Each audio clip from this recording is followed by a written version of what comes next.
Hey, what's up and welcome back to Interpreting the Scares! That's right, we're back on our daily journey through the nightmares, where today we're finishing out my coverage on the Candyman series, since I probably won't be able to see the new film this month after all, which is a major bummer, seeing how it was going to be the only new film as a part of this year's Interpreting the Scares event, but whatever! Guess I'll get around to that when I get around to it. Today, it's all about the third film in the series, which came out in 1999. This one is Candyman, Day of the Dead. It's the same crap, different day in this third film, where Candyman now stalks his next victim, his great-great-granddaughter, and he goes around killing everybody around her, framing her for the killing so that she has nowhere else to turn but his arms. Man, you know, when it comes down to horror film sequels, a lot of times most know how to change things up just enough to make one of them stand out against the others.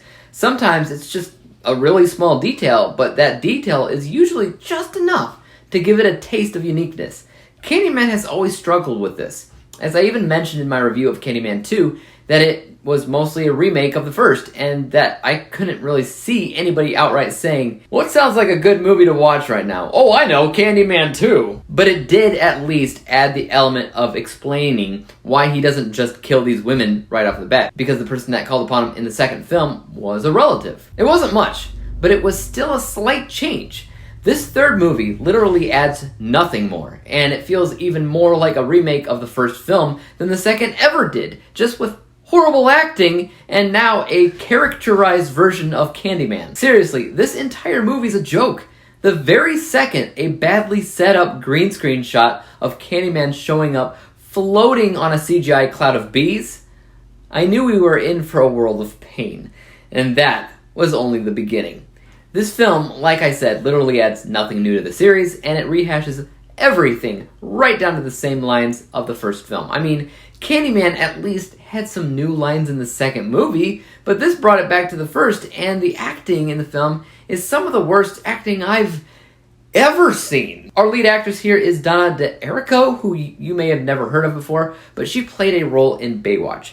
So she's basically like the penny saver version of Pamela Anderson, even though I'd say Pamela is a much more talented actress than Donna, and that's saying something. I mean, sure, you know, Donna may have gotten better throughout the years. I'm not entirely sure. I haven't seen her in, anything other than this.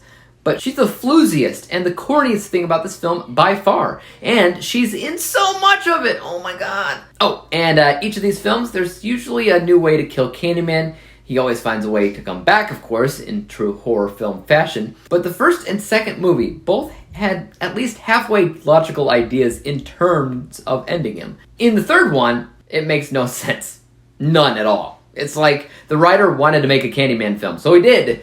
But he also had no idea how to end it, so he just kind of threw something together, because why not, right? Overall, I can't find any positives or strengths for this film. The very best that I can say is, simply put, it wasn't a burning pile of crap 100% of the time. Some things were done business as usual. It's just that none of it stood out as original, unique, or anything more than half-hearted in terms of how hard the filmmakers clearly worked on it.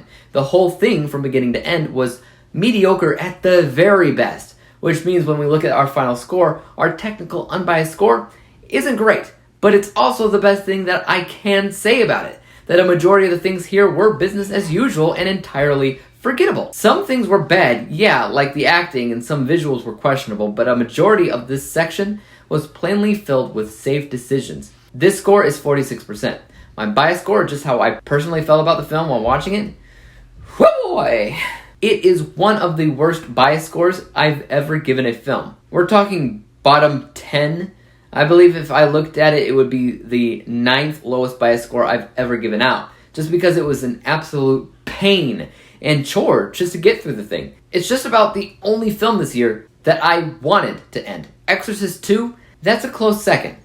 But at least that did change things up a bit. It still was different than the first. Very different, actually. So props! This bias score for this film is 16%. Averaging out the two scores together, we come to the final rating of 31%. 31 out of 100 possible stars, or an F letter grade, which is the second F of Interpreting the Scares this year. Hopefully there won't be too many more out there, but you never know. Guys, have you seen this movie? If so, let me know your thoughts on it in the comment section down below. And as for YouTube, you guys know what to do. Hit that like, subscribe button, and bell to be notified when I come out with my next review. And until then, peace out. Dave examines movies we just watch for fun.